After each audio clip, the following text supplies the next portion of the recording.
నమస్తే మిత్రులారా, నేను మీ శ్రీనివాస్ చౌహాన్ అడ్వకేట్.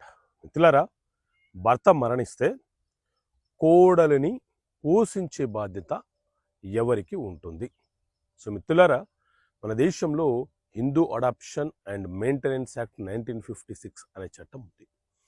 ఇందులోని సెక్షన్ 19 ప్రకారంగా భర్త అకస్మాత్తుగా ప్రమాదవశాత్తు మరణిస్తే వారసత్వంగా వచ్చే ఆస్తులు ఏవైతే ఉన్నాయో ఆ ఆస్తులలో భర్తకు వచ్చే వాటా ఏదైతే ఉందో ఆ వాటాని అత్తామామలు వారి యొక్క కోడలికి ఆ వాటాని కేటాయించాలి.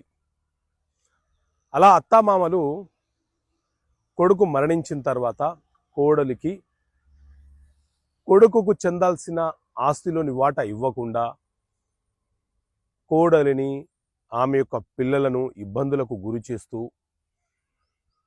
వారిని ఇంట్లో నుంచి బయటికి నెట్టివేసే ప్రయత్నం చేస్తే ఆ కోడలు వాళ్ళ మీద క్రిమినల్ కేసులు ఫైలు చేయవచ్చు. అలాగే మెయింటెనెన్స్ కేసు కూడా ఫైలు చేసే హక్కును ఆవిడ కలిగి ఉంటుంది. మరి మెయింటెనెన్స్ కేసు ఎవరి మీద ఫైలు చేయాలి అనంటే, మామయ్య తన కొడుకుని వివాహం జరిపించి బాధ్యతగా కోడల్ని ఇంట్లోకి తీసుకొచ్చారు కాబట్టి వారసత్వంగా వచ్చే ఆస్తి తన కుమారుడి యొక్క వాటా కోడలికి చెందేలాగా ప్రయత్నం చేయాలి.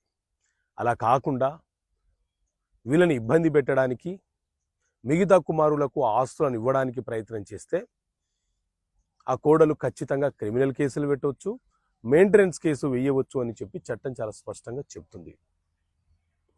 ఒకవేళ కోడలికి పిల్లలు లేని సందర్భం ఉంటే ఆమె భర్త యొక్క ఆస్తిని, పూర్వీకుల నుంచి వచ్చినటువంటి భర్త యొక్క ఆస్తిని అనుభవించవచ్చు. కానీ ఆమె ఒకదే ఎవరినైనా అడాప్షన్ తీసుకున్నట్టు తీసుకొని ఆ ప్రాపర్టీ వాళ్లకు రాసే ప్రయత్నం చేస్తే అది చట్టబద్ధతను కలిగి ఉండదు. కాబట్టి అడాప్షన్ అండ్ మెయింటెనెన్స్ యాక్ట్ ప్రకారంగా మెయింటెనెన్స్ ఫైల్ చేయవచ్చు, ఆస్తిని అనుభవించే హక్కుని కోడలు కలిగి ఉంటుంది, పిల్లలు ఎలాగో హక్కుదారులు అవుతారు. ఓకే మిత్రులారా, థ్యాంక్ యూ. జై హింద్.